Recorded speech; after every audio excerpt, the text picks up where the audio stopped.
Yo, what's going on, guys? I'm Entity Maze. Throughout the 22 years of the Pokemon anime, we have received a total of 6 series to represent each generation of the Pokemon games. The original series, the Advanced Generation series, the Diamond and Pearl series, the Black and White series, the XY series, and finally, the Sun and Moon series. Which, much like the games they're based on, it's always debated in the Pokemon community which series is the worst, most decent, and the best. Which today, I wanted to tackle that topic for myself. Welcome to ranking every Pokemon anime series from worst to best. This also sparking a brand new series on this channel where I'll be ranking all sorts of Pokemon anime related stuff. Disclaimer, this ranking will be based on my own personal opinions, so if you don't agree with a certain placement, then that's why. Although, I'd appreciate it if you can at least respect my opinions, in which I will then respect yours in the comments down below like always. I'd actually love to hear your personal rankings. But, with that said, that's all I have to say for this intro now. So, let's not waste any more time and jump right into this. Let's go!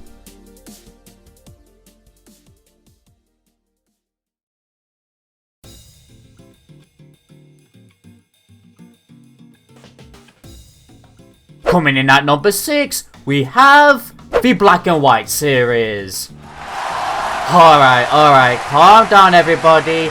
I get you hate this series, I'd love to see it be classed as the worst on this list. But I'm not gonna rip this series apart, as even though it's this low on the list, I don't actually hate it. Yeah, that's shocking, but I don't know. I just have a deep fondness for each series, but I can't seem to hate any of them. Just, you know, there's always going to be one you choose over the other, regardless. It having more cons than pros. Alright, enough muttering. Let me jump into this by firstly focusing on its characters, which is definitely what the fandom hates most about this series. A good starting point for this will be talking about Ash's character. Yeah, I can understand why many people wouldn't like this version of Ash. It was the first version ever to essentially forget everything he learnt in previous series, whereas those other series at least continued on with his development and learning. But to be honest, he did at least learn stuff he learnt in old series again towards the end of the series. Which, despite all of this, I didn't really mind, to be honest. It was still Ash in one way or another, in my eyes, being a decent battler as well.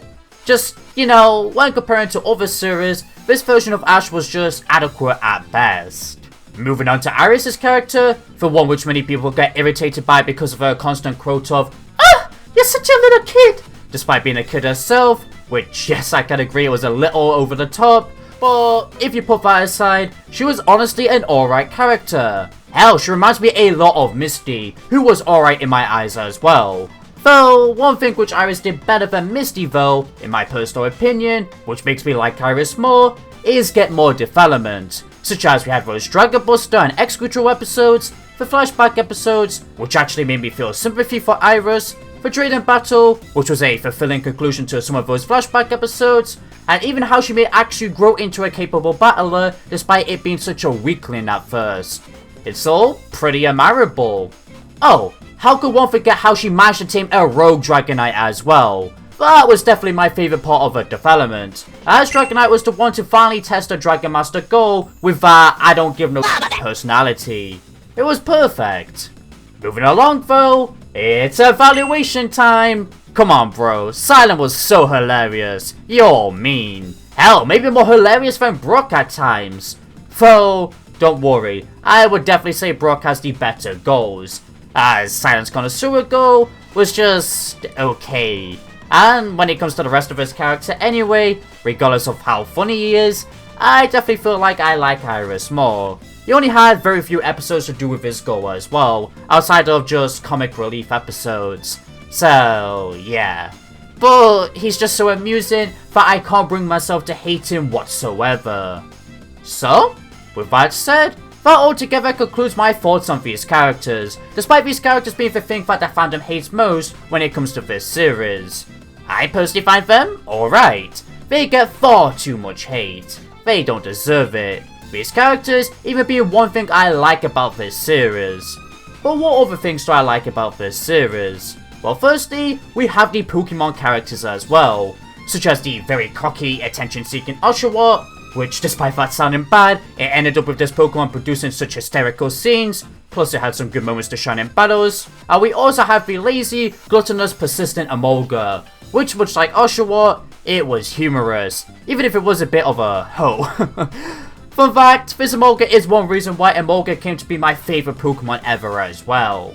There's even more Pokemon which I adore in this series, them generally being some of the best Pokemon ever in this anime when it comes to personalities, but we'll stop there so we can move on to other stuff. Such as I like those tournament arcs, as they give us the excuse to develop all sorts of characters. The Meloetta arc was surprisingly really terrific. I remember being shocked as a kid when watching it. The gym battles were decent, Skylar or Roxy being my personal favourites, even if they both did have issues in them. Dawn's return was the most hype-inducing thing ever as a kid, as somebody who had a crush on Dawn when he was 10, which I ain't afraid to admit that whatsoever. Team Plasma was alright, I guess, though obviously it looked like the original plan before getting cancelled was going to be way better. And finally, the comedy was lovely. Hell, that comedy produced one of the best Pokemon anime scenes ever, where Behemoths who controlled other people's bodies admitted to Ash and Team Rocket that they couldn't control them since they were dim-witted. Like, bro, get wrecked. But I will admit, there was also quite a lot of things that disappointed me, more so than any other Pokemon series, such as Trip was one of the worst rivals ever. The writers tried to capitalize on Paul's success without taking too much of him, but failed so miserably. The League was a big mess. I quite dislike how Cameron got away with only using 5 Pokemon, and even how this league decided to put a filler in between. Decolor Islands was just completely boring, aside from that Behemoth moment. Despite liking Team Rocket being serious as a kid, I don't really like it now anymore. It just doesn't feel like Team Rocket, who are always messing around and providing us comedy, it taking their distinctive personalities away. Hell, I believe the Japanese voice actors even stated they dislike their characters in this series. And finally, there is the Ash vs Elisa gym battle, which was difficult to watch to say the least. I don't want to end up raging by talking more about it. However, regardless of all of these negatives, which I had to go over to make things fair, as you should hopefully see, I don't actually hate this series. I found it to be a bundle of fun at times. It really doesn't deserve all the hate it gets. Which is why, to end this spot off, I'm going to give this series a solid ground of 5 out of 10. You gotta give the writers a break as well, as they did have to rewrite the entire series story upon TV Tokyo never airing the original Team Plasma special.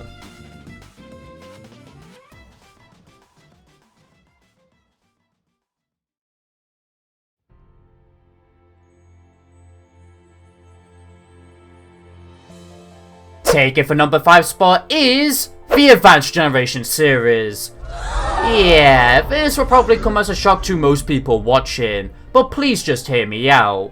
Whenever I first think of this series, I think of the Battle Frontier saga, which will be good in many people's eyes, as it was undoubtedly one of the times where Ash was at his strongest, excluding Diamond and Pearl and X and Y, as he had defeated some legendary Pokemon and had even earned all the Frontier symbols, which were incredibly hard to earn within the Pokemon games. But when I put this remarkable saga aside, I literally only have 3 positive things I can say for the rest of this series. That's it, and that is because the rest of the series was just so forgettable for me. Even upon rewatching some episodes which people praise from this series, it still ended up being pretty forgettable compared to other episodes and moments in other series. I can't just make what was only 1/4 of the series, and 1 season out of 4, just be higher on the list because it was so great. I have to rank the overall series. If this was a ranking seasons video, then you betcha Battle Frontier season would be in the top 5 out of 22 seasons. Well, unfortunately, the rest of the Advanced Generation series would be lower on the list. Forgettableness aside, when I came to remember some factors for this series, most of them ended up being negatives as well. Such as I found Max's character annoying, especially when he tries to one-up Ash who has more experience than him when it comes to battles. Hell, I think I might even like Rotom's character more, and that's saying something. This series had no main rival, which is very important in my eyes as rivals help grow Ash's character and obviously bring more exciting battles. Ash had very boring Pokemon choices, excluding Sceptile, and even some of them had very little screen time or run ratio, which makes it even harder for myself to like some of these Pokemon, as I've said in other videos. And the filler episodes were really tiresome to watch, excluding that time travel episode though, where May helps a man and woman get together. That's one of my favourite filler episodes ever, due to how sweet it was. And just the fact that I'm vulnerable when it comes to time travel plots, as I just adore them so much. But yeah, as you can see so far, Advanced Generation isn't really looking that great on this ranking list. Though, that isn't to say I don't have any pros. As like I mentioned earlier, there is 3 factors I at least remembered and enjoyed when it came to this series, and even made it stand on top of Black and White for this ranking. First of all, we have May's character. Oh my god, she was such an improvement from Misty. And that is because, starting with this series, the anime started to actually care about the characters Ash travels alongside with, giving them more focuses and development. Just the whole story of May going from not caring that much about Pokemon at all, and being expected to follow in her father's footsteps, to caring deeply for Pokemon and finding a goal which she actually wants to work towards, was beautiful. I really admired that theme. And then of course, she even lost in some contests, but grew to become a more capable coordinator. Just piling on more satisfying development. Not only that, but she had a lovable personality, unlike Misty who always seemed to be negative. And your boy doesn't like negativity. So, May was everything I needed when it came to improving the characters from the original series. Secondly, for these positives, I have contest episodes listed down. Like bro, they were unsurprisingly really enjoyable to watch. Hell, I'd go as far to say that they're more enjoyable than gym battle episodes. It's like a guilty pleasure, as I shouldn't really be saying that I prefer them over gym battle episodes. But they were just filled with so many stunning move combinations, and I really admired the anime exclusive concept of having to battle with your Pokemon against an opponent in the second round, while also trying to gain points by showing the beauty of your Pokemon's moves. I would have originally said more about contests here, if Diamond and Pearl didn't have Dawn competing contests, but that obviously happened, which I'll get to my thoughts on that later on. For now though, let's talk about my final positive when it comes to this series. Sceptile. Yeah, we always have that one Pokemon from Ash in each series we love more than the rest, and that is Sceptile for this series. It was just so different than all of Ash's other Pokemon, thanks to that calm and collected personality. Even to this day actually, that I just can't help but adore this Pokemon because of that. Obviously, there's a big bonus to this too, which is that Sceptile was incredibly strong and had decent development episodes, such as learning Bullet Seed, which altogether makes this Pokemon an astounding one. Although that concludes the positives when it comes to this series, I can at least also say that the battles, Ash's character, Brock, the animation, and I guess even Team Magma and Team Aqua were all adequate aspects of this series as well. Though, of course, it's only in the middle of the good and bad, hence why they ain't getting their separate focuses. Overall, I'm going to give this series a 5 out of 10 or so. It barely being above Black and White though, because this series did a better job with its companions than Black and White, and maybe even a few battles.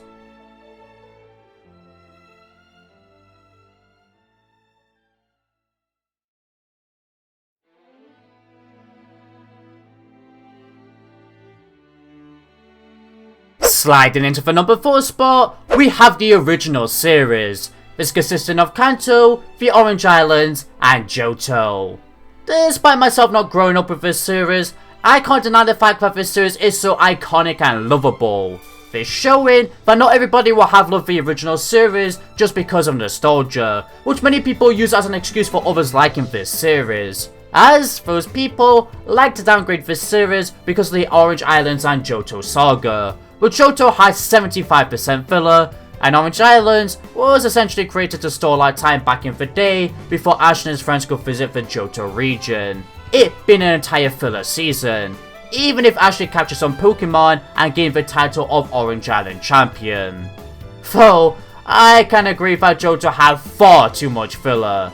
Yet, we gotta remember that's how the Pokemon anime worked back in the day. and even a lot of the filler episodes actually were hilarious to me. In fact, that's the first reason why I hold a strong love for this series. Its humor. It's by far the most funniest Pokemon has ever been, from Ash straight up being savage towards characters, Team Rocket, the filler characters and their Pokemon, and even the dumb logic this series had. Even though, yes, it was dumb. Like bro, Clefairy's made a rocket out of materials they stole in a town, and somehow went unnoticed, creating it underground. Like, what? I suggest checking out Garwon Varna's Pokesyn series, which goes over some of the stupid logic we witness in this series. But, again, we shouldn't really hate on it that much, as this was the first Pokemon series. It was trying to find its solid ground and just entertain kids, as that's their target audience, which it definitely will have. In fact, I'm not gonna lie, I kinda miss some of those wacky ideas the writers had for episodes. That being another thing I admire this series for. The writers not being afraid to experiment with ideas. One of my all-time favourite arcs in the entire anime has to be the Shipwreck arc, where Pokemon full-on goes Titanic mode, where Ash and his friends nearly die, where Ash and his friends discover an island of giant Pokemon, where we get to see the Pokemon talking to each other with subtitles in a hilarious way. Gotta love Squirtle's face here.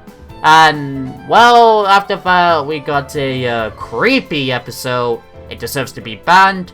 But after that, we got a surprising Chaos Sonic Adventure-like Tentacruel destroying a city episode, which was kinda fun. Like, I'm smiling over the thought of just how much fun these episodes radiated. Not everything has to be serious all the time for yourself to enjoy something. I mean, it may end up with the better story and quality, as you'll soon see later on this list, but having a wacky series as well isn't bad whatsoever. I like Bizarre, and again, I wish these ideas and this series' humour made its way into more serious series as well, just as long as the writers remember everything they learned from their banned episodes within this series, as they were going too far.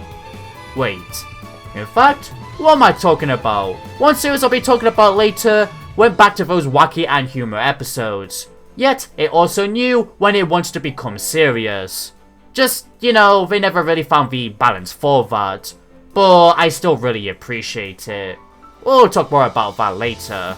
Anyway, getting back to this series, another thing I appreciate is Ash's character. Not only because of the humour, but because we went from watching him be an incompetent trainer, let's be real, he only won 2 to 3 gym badges officially in Kanto, to a quite decent trainer, which sets up Advanced Generation and Diamond and Pearl nicely when it comes to his development regarding his character's strength and even personality. He used to mess around a lot, yet grew up to become more mature, but is still not afraid to show his goofy side at time to time. As, you know, you're allowed to be whoever you wanna be, and he's 10 years old. The reason why he was incompetent at first is obviously because he was a rookie trainer. This series is where he started his never-ending Pokemon journey, so it was never really frustrating to watch, excluding those gym battles I mentioned, but the rest was satisfying. Seeming as I recently mentioned the Kanto gym battles though, let's start to focus on the cons of this series. Obviously, we firstly have those. Like, I get it was done for humour, but it was really ridiculous, as it was the only point in time we'd get to see what was meant to be intense battles. This is exactly what I mean by wanting a perfect balance of comedy and serious tones at times as well. Though they did improve on this for the Johto saga of the series and other series, which is excellent. So, much like the logic, which is also something I don't like at times, we shouldn't hate on this that much. Regardless of that though, another con I have of this series will be how little this series focused on Misty and Brock's character.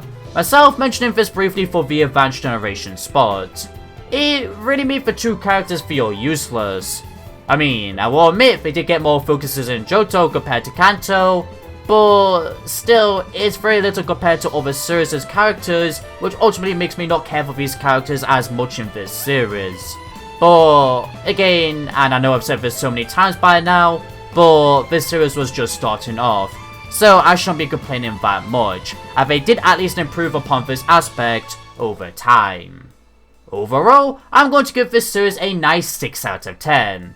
It was decent, yet hilarious and iconic to start the entire anime. Though, obviously when it comes to fillers, characters and even battle choreography, they were much better in other series instead of this one. But it doesn't take that enjoyment away.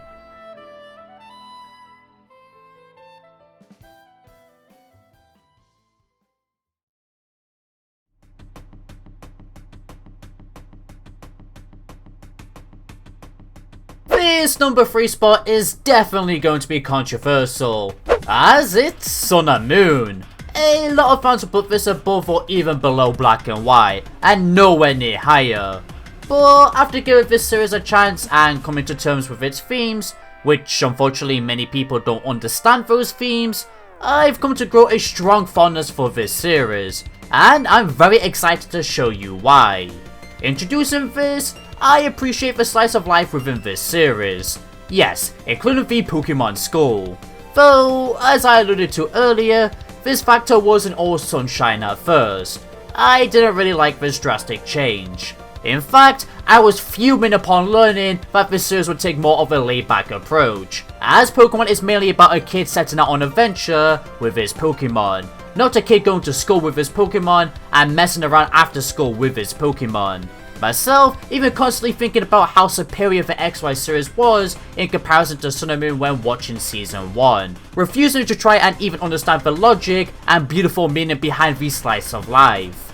However, as you can guess, I eventually started to learn the true meaning behind all of this from fans within the community, and I even finally decided to stop comparing this to XY, as I did feel like that could be affecting my enjoyment. Which, ultimately after this, I then started to fanboy really hard on this series, especially during Season 2 due to its overwhelming amount of plot. What is that quote beautiful meaning end quote and logic behind this slice of life though?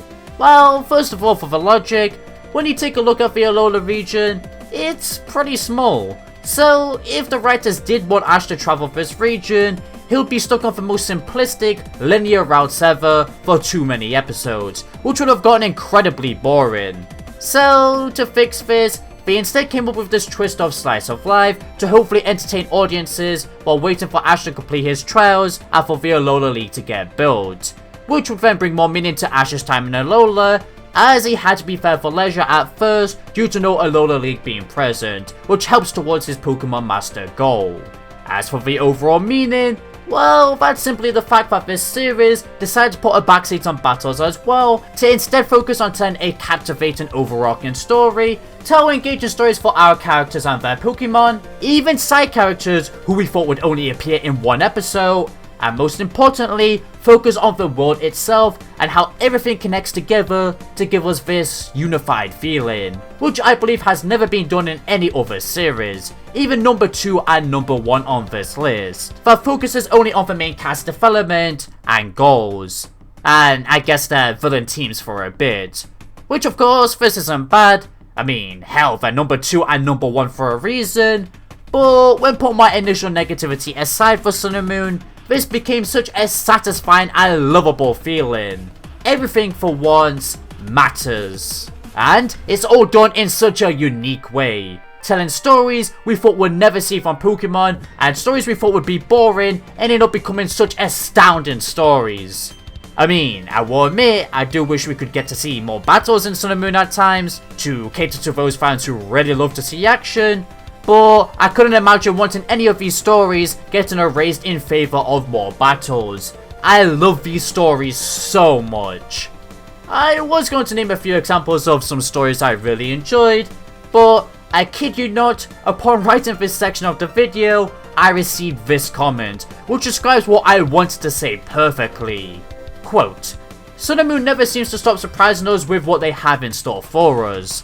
If you told me 3 years ago that would see Ash with a legendary and mythical Pokemon, 2 Pokegirls using mythical Pokemon, a character dealing with the loss of her mother, 3 episodes focusing on death, Ash having a father figure, a wedding, a character dealing with PTSD, and Ash and his friends capturing aliens, I wouldn't believe you. But here we are. Sun and Moon proved the Pokemon anime can tackle some heavy topics in a respectful and meaningful way. Sun and Moon have proved a slice of life like anime can work for Pokemon. End quote. Well said. All of these stories, and many, many more, are nothing but wonderful, and this is a distinctive, yet risky twist from the writers, due to the difficulty with the region and battles itself, that ended up working. I honestly want a mix of this slice of life, and the two top spots character development and adventure feel for the Gen 8 anime, that they're making the perfect Pokemon series. I mean, sure, the character development in this series is remarkable as well, especially Lily's, but it took too long for the rest of the characters thanks to the series focusing on those other stories, it feeling rushed.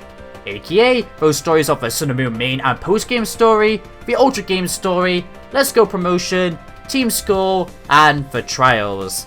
It's a lot. But I can't deny the fact that I wouldn't want to trade any of that, as I love them so much. Altogether, Sun and Moon is getting a staggering 9 out of 10. You have no idea how much more I want to talk about Sun and Moon right now. However, we need to make sure each series in this video gets almost equal talk time. But then again, I'll be reviewing Sun and Moon Season 1, 2, and 3 in a couple months' time. So that should satisfy my needs I am currently feeling. But I'll just save this to end it off.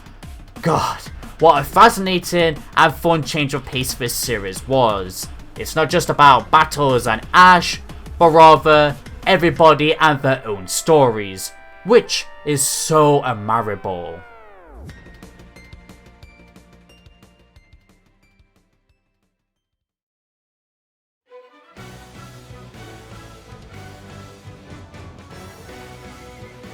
Next up, Diamond and Pearl takes the number 2 spot. Though, I'm not gonna lie, Sun and Moon nearly achieved the title of number 2. What makes Diamond and Pearl better than Sun and Moon then? Well, as I suggested earlier, it is because of its character development. Though, please don't go around thinking that I don't like the development the Sun and Moon gang received. It's all delightful, it holding its own special meaning in one way or another. Just, I cannot help but appreciate the character development in Diamond and Pearl more. And I guess it's also understandable why, as there was 6 main characters in Sun and Moon, while there was only 3 in this series, which is a lot easier to focus on. Especially because it didn't have that much story it wants to tell outside of their development as well, unlike Sun and Moon. Anyway, with that stated, let's focus on that development by firstly talking about Ash's, shall we? Oh my god. It was phenomenal. After having a good run in Advanced Generation, beating the likes of Legendaries, he was faced with a tough first gym leader, losing against the likes of him, and even gained a rival who would constantly beat Ash down, and down, and down again. Eventually even making our boy Ash become really silent at one point due to the damage he causes Pokemon against a trainer who was obviously more powerful than him. Which was something I believe we've never seen come from Ash before this point in the series. Well, actually, no, we have seen him become sad by losses and battles, obviously, but not to the extent of the loss against Paul at Lake Acuity. Paul being the guy I'm referring to, who was constantly beating Ash down, who also has a very douchebag attitude, showing barely any emotion, only really having concern in his Pokemon strength. Yet, if they failed him, they would get punished. A good example of this is Paul releasing his Chimchar, which eventually became Ash's Chimchar because Chimchar had nowhere to go. Yet with its time with Ash, it suffered some PTSD thanks to Paul putting it through vigorous training. Like bro, this disgusting attitude and his power I've explained is the reason why Ash became his absolute best regarding strength in this series, one of the best versions of Ash ever. As these losses and not agreeing with Paul's ideology just motivated Ash to become stronger and stronger, even after that difficult loss at Lake Acuity, after Dawn had cheered Ash up to never give up till it's over, making it very satisfying when Ash finally gets the chance to defeat him in the Sinnoh League, with Infernape as well, this being Chimchar's evolution, this being the perfect ending. Nor do I think another rival, or any development Ash and a Pokemon gains, can top this moment. This being one of the best Pokemon anime moments ever. Paul truly tested Ash unlike the previous douchey rival could never do. That doesn't conclude Ash's development within this series though. As along his journey, he also learned to use move combos in battles, thanks to watching Dawn's performances, such as using Ice Aqua Jet with Breezel, counter shields, which is exactly what it says and shows, trained with Elite Four members, such as learning how to detect when a Pokemon is coming up from the ground using Dig, which all of this so far helped him out tremendously in battles, and he even defeated a Darkrai and Latios. That's sick! This entire development was breathtaking! Talking about breathtaking, we now come to Dawn's development, which mostly consisted of finding herself constantly losing contests at one point, due to such silly mistakes, and becoming quite depressed, breaking down in tears in one episode due to not knowing what she's doing wrong to keep losing. But eventually, with the help of Zoe, she learned her mistakes and redeemed herself in the Wallace Cup by beating the likes of May, a coordinator with more experience, which was just spectacular to witness.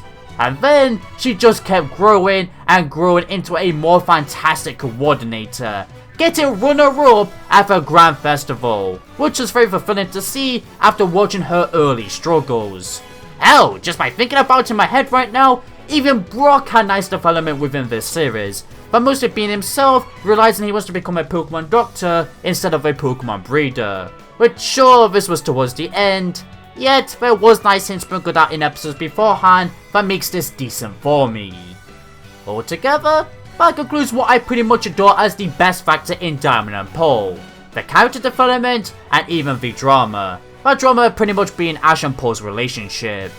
Though, I still have many things I could mention for this series that I love, such as the Team Galactic arc, which was very satisfying to see built up from a very early point and end towards the end of the series in a smashing climax. The filler episodes were quite fun, even if there were too many, such as that hilarious Togepi episode. I fancied the Johto arc. Ash's, Dawn's and Brock's Pokemon were all very lovable, being my second favorite batch of Pokemon when it comes to personalities. I love these so much, Piplup. Team Rocket were definitely the funniest they've ever been in this series. I like the feel of progression from the original series to this series, mostly being notable in Ash's development. The gym battles were pretty darn entertaining to watch. Hell, I'd say almost every battle actually. Seeing Brennan's return and get to that quite surprisingly stellar Reggie arc was brilliant. Oh, Hunter J was on point as well. And finally, as I suggested earlier with the Advanced Generation spot, contests were better than ever before, having so many more unique move combinations which astounded me, and the battles were built better as well. God, don't get me started on the beautiful animation during these contests as well. Oh my god, such beauty. Altogether, Diamond and Pearl earns a respected 9 out of 10 as well. The only gripe I would have with this series is maybe that it had too many filler episodes. I remember hearing that people had to wait 1 year to watch the final gym battle after the 7th gym battle had aired, which is very ridiculous. But then again, I feel like some of these filler episodes helped towards development, so I can't complain that much.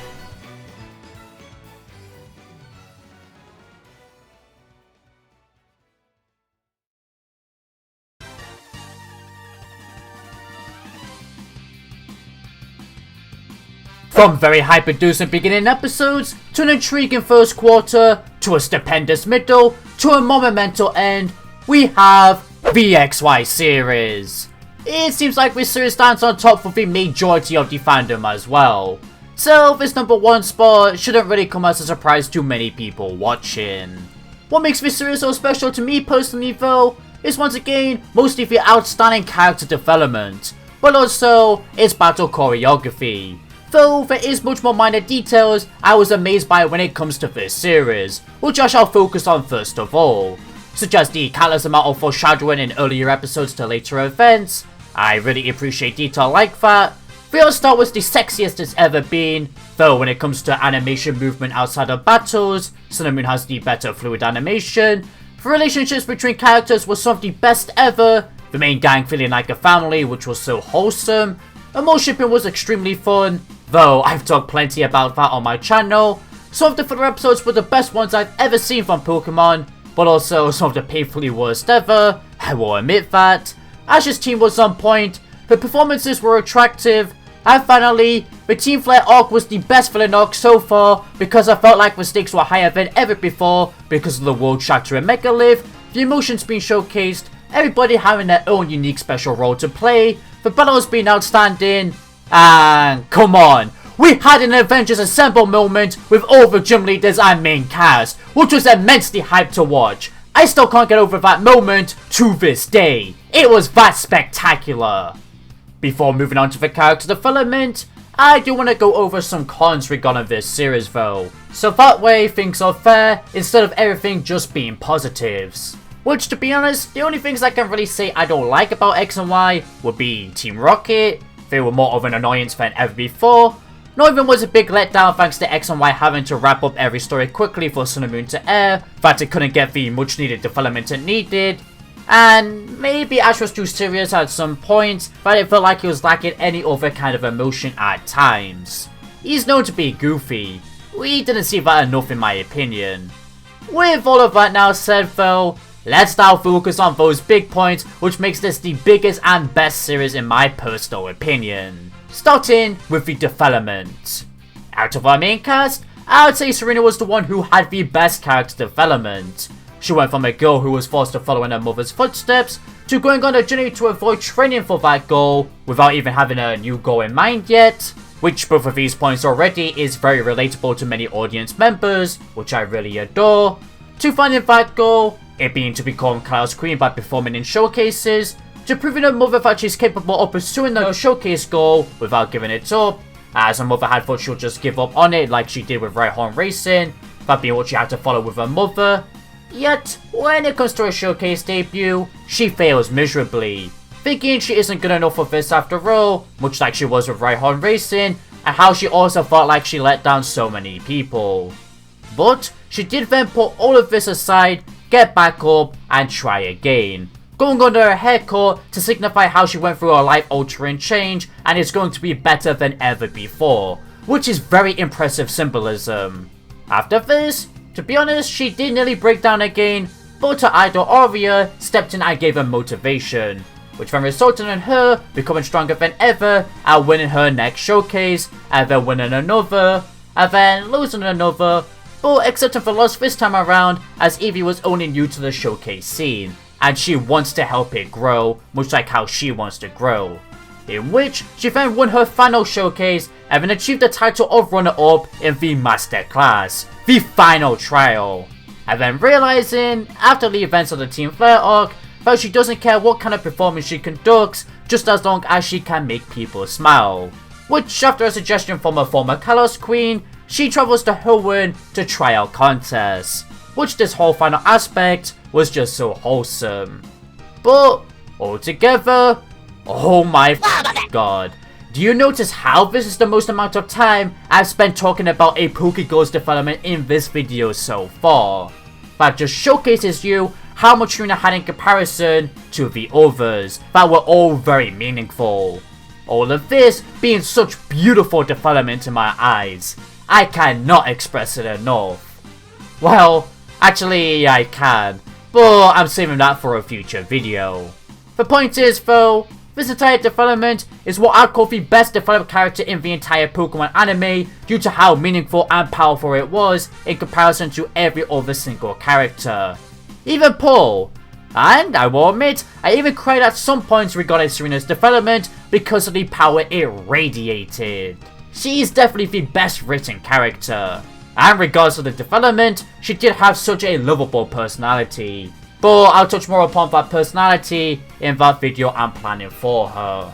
So, moving on to Clamont now. Bro, he really surprised me. I thought he would just be adequate at best when it comes to development, much like Brock and Silent were. Yet, he received a knock where he decided to go back to the gym to train for his battle against Ash, because he felt like he wasn't on the same power as Ash, due to the distinctive strategies and crazy shenanigans Ash does. In which, he then became such a worthy opponent, and even provided us with the best gym battles ever in the Pokemon anime. No, I'd say it is the best in the entire Pokemon anime, Wolfric and Olympia being behind. I just loved it that much. This battle is also a prime example of that great battle choreography, along with some of the Ash Greninja League matches. Which, now that I brought up those League matches, the Ash vs Sawyer vibes are coming right back at me. It was just astounding when it comes to that. Oh my god. But anyway, getting back on track with Clement. Yeah, I really like what the anime did for him. It was simply stunning. Making the third character actually feel meaningful in development for once. Finally moving on to our boy Ash though. Ash's major development pretty much started in the XYZ season, where he and his Greninja discovered they've got a special ability known as Bond Phenomenon, which makes the Pokemon more powerful in battle, and the trainer shares the same pain and point of view as the Pokemon. The two winning almost every single battle since this form got revealed. However, Ash started to get overconfident in this ability and started to ignore his Greninja's feelings, which ultimately resulted in the two then losing so many battles, including the gym leader Wolfric and his rival Sawyer, who Sawyer had looked up to Ash as a role model, so it was a bit embarrassing to lose against him. But after being reminded that with great power comes great responsibility, and that he wasn't acting himself, and after being reminded of the event which inspired him to become a Pokemon trainer, which was really cool to see this early childhood, as we never really got to aside from Gary flashbacks, Ash becomes his normal self again and manages to perfect this form with his Greninja, which ultimately then made the two become the strongest they've ever been. Which in terms for Ash, I guess this was brilliant, though I still prefer his stamina pole development. But when it comes to Greninja, it was exceptional. Greninja being one of the best factors about the XY anime as well, because of that development and its astonishing firepower. Like bro, like I said earlier, this Pokemon had some of the best battles ever in the Pokemon anime. You just need to watch them for yourself to understand just how much hype it radiates. I kid you not, I felt so much exhilaration run down my spine in almost every Ash Greninja match. It's that phenomenal. Altogether, X and Y gets that 10 out of 10.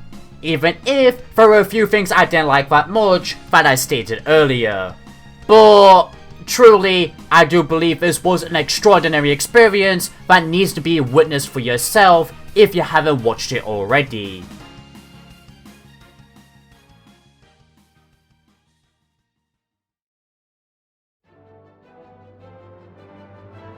And that concludes my rankings.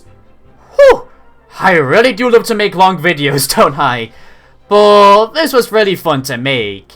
Do let me know in the comments down below what your personal series rankings are though. I love to hear, as we can have different opinions, and I love to hear all sorts of opinions.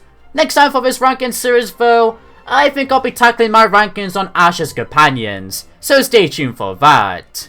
And additionally, if you did enjoy this video, which is now coming to an end, then please be sure to consider leaving a like, a share, and if you're new here, a subscribe along with that bell icon to stay in loop with all things Pokemon anime related. If you want to support this channel any further way, I also have a Patreon. Thank you for watching everybody, this is Entity Maze, signing out.